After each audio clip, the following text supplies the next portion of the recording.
Hello everyone, आप सभी का स्वागत है आपके अपने YouTube channel YT learning educational video में।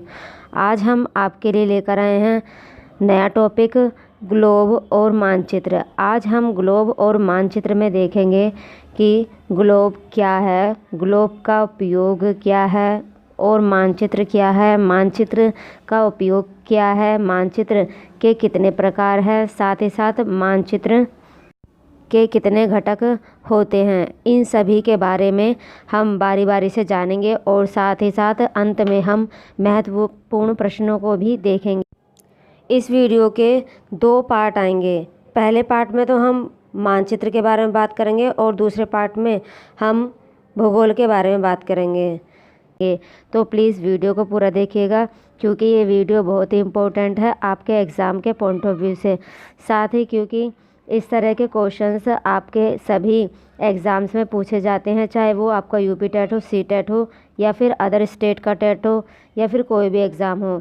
इसलिए वीडियो को पूरा देखिएगा ताकि आपकी कोई भी जानकारी छूटने ना पाए।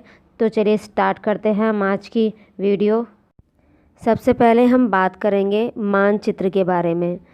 देखिए, हम पृथ्वी पर रहते हैं, इसलिए पूरी पृथ्वी को हम एक साथ नहीं देख सकते, इसलिए हम पृथ्वी से मिलती जुलती आकृति का ग्लोब बनाते हैं। ग्लोब पर विश्व के सभी महाद्वीप, महासागर दिखाए जाते हैं जो हमें एक साथ नहीं दिखते।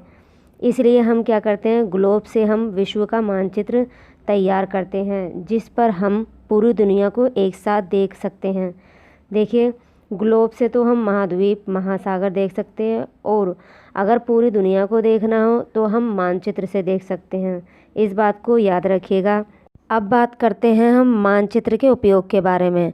मानचित्र का उपयोग क्यों किया जाता है? देखिए, मानचित्र का उपयोग भूमि, सड़क, रेल, गांव, कस्बा, जिला, राज्य एवं देश को ग्लोब की अपेक्षा मानचित्र पर अच्छी तरह से देखा जा सकता है और इन्हीं को देखने के लिए मानचित्र का उपयोग किया जाता है। किन को देखने के लिए? भूमि, सड़क, रेल, गांव, कस्बा, जिला, राज्य एवं देश को देखने के लिए मानचित्र का उपयोग किया जाता है क्योंकि हम ग्लोब पर इनको पूरी तरीके से नहीं देख सकते जितनी अच्छे से हम मानचित्र पर इनको देख सकते हैं। ये बात याद रखिएगा। साथ ही हम मानचित्र के द्वारा कि कौन सी सड़क, कौन सा राज्य, कौन सा कस्बा किस दिशा में है, कितनी दूरी है इनकी, तो इनके दिशा और दूरी को हम मानचित्र के द्वारा पहचान सकते हैं। और अगर हम बात करें कि एटलस किसे कहते हैं, जब बहुत सारे मानचित्र का एक साथ संग्रह पुस्तक के रूप में किया जाता है तो हम उसे एटलस कहते हैं। अब बात करते हैं हम मानचित्र के प्रकार के बारे में। मानचित्र विभिन्न प्रकार के होते हैं। मानचित्र जैसे राजनीतिक मानचित्र, भौतिक मानचित्र और थीमेटिक मानचित्र। पहले हम बात करते हैं राजनीतिक मानचित्र की कि राजनीतिक मानचित्र किसे कहते हैं। जिन मानचित्रों में राज्यों तथा विश्व के विभिन्न देशों की सीमाएं दिखाई गई हों उन्हें राजनीतिक मानचित्र कहते हैं। और भौतिक मानचित्र पृथ्वी के भौतिक स्वरूप जैसे नदियाँ, सागर, पर्वत, पठार, समतल मैदान आदि को दर्शाने वाले मानचित्र भौतिक मानचित्र कहलाते हैं। थीमेटिक मानचित्र होते हैं जैसे सड़क मानचित्रण, वर्षा मानचित्र, वन तथा उद्योगों आदि के विवरण दर्शाने वाले मानचित्र। इस प्रकार के मानचित्र को थीमेटिक मानचित्र कहते हैं। देखिए, थीमेटिक मानचित्र फिर से मैं बता देती हूँ किसको कहते हैं। थीमेटिक मानचित्र जो है वो सड़क मानचित्र, वर्षा मानचित्र, वन मानचित्र और उद्योगों आदि के बारे में दर्शाते हैं। कौन से? थीमेटिक मानचित्र। इस बात को याद रखिएगा।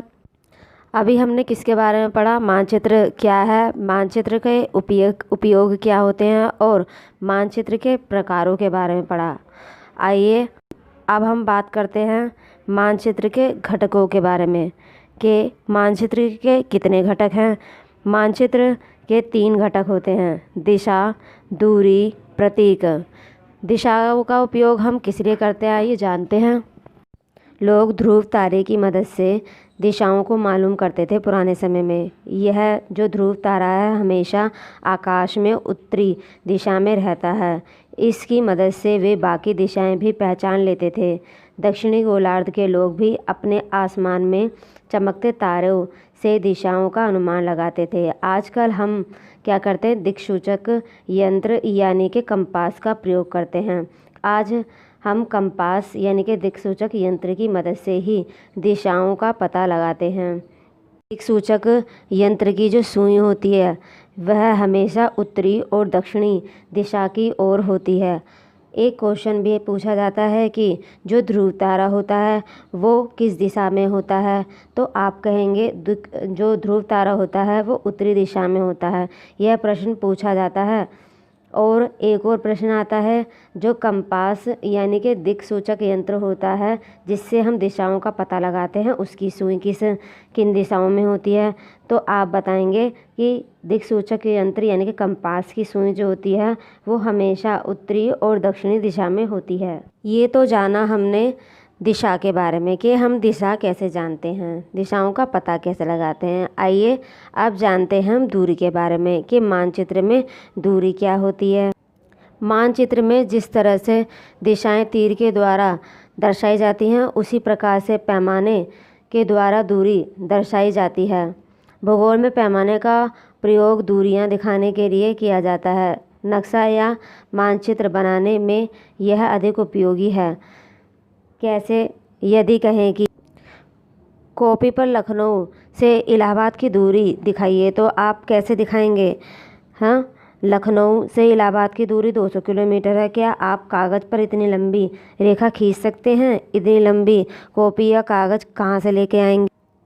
इस मुश्किल को हम पैमाने या मापक की सहायता से हल करेंगे। इस लंबी दूरी का कोई छोटा मापक मान ले तो कागज़ पर इसे दर्शा सकते हैं। जैसे हमने 100 किलोमीटर के लिए मापक माना 1 सेंटीमीटर। इस मापक या पैमाने के अनुसार हमें 100 किलोमीटर की दूरी दिखाने के लिए 1 सेंटीमीटर की रेखा खींचनी होगी। चूँकि लखनऊ से इलाहाबाद 200 किलोमीटर है, अतः उसे 2 सेंटीमीटर की रेखा से दिखा देंगे। एक बात और याद रखिएगा कि पैमाने को भूगोल में मापक या प्रदर्शक भी कहते हैं। अब आप जान गए होंगे कि पैमाने या मापक के द्वारा हम लंबी दूरियों को छोटी रेखाओं में दिखा सकते हैं। प्रत्येक मानचित्र का एक मापक होता है, ये भी याद रखिएगा। आइए तो अब हम बात करते हैं प्रतीकों के बारे में कि प्रतीक क्या होते हैं, प्रतीक का उपयोग हम कैसे करते हैं। इन्हें हम संकेत भी बोल सकते हैं। प्रतीकों या संकेतों से मानचित्र पठन आसान हो जाता है। संकेतों के द्वारा मानचित्रण भी सुविधाजनक होता है। इन संकेतों को हम रूढ़ प्रतीक भी कहते हैं। इसी प्रकार जलाशय को नीले रंग, पर्वत को भूरे रंग से, पठार को पीले रंग तथा मैदानों को हरे रंग से दर्शाया जाता है। ये भी ध्यान रखिएगा। पूछ लिया जाता है कि जलाशयों को हम किस रंग से दर्शाते हैं, पर्वत को किस रंग से, तो आप बोलेंगे भूरे रंग से, और जलाशय को नीले रंग से दर्शाते हैं। पीले रंग के क्या होते हैं, तो आप बताएंगे पठार। देखिए, इस वीडियो का एक और पार्ट आएगा जिसमें हम ग्लोब के बारे में बात करेंगे। इस तरह से हमने मानचित्र के बारे में जाना, साथ ही कुछ महत्वपूर्ण क्वेश्चंस के बारे में भी जाना। इन के देखिए आप नोट्स बनाते चलिए और ये जो क्वेश्चंस हमने बताए हैं उनको भी लिखते चलिएगा वीडियो को रोककर। और आपको हमारी वीडियो कैसी लगी तो प्लीज़ हमें कमेंट करके ज़रूर बताइएगा। और अगर आपको किसी और टॉपिक पर वीडियो चाहिए तो वो भी हमें बताइएगा। तो चलिए मिलते हैं आपसे अगली वीडियो में। और वीडियो देखने के लिए आप सभी का बहुत बहुत धन्यवाद। अपना कीमती समय देने के लिए भी बहुत बहुत धन्यवाद आप सभी का।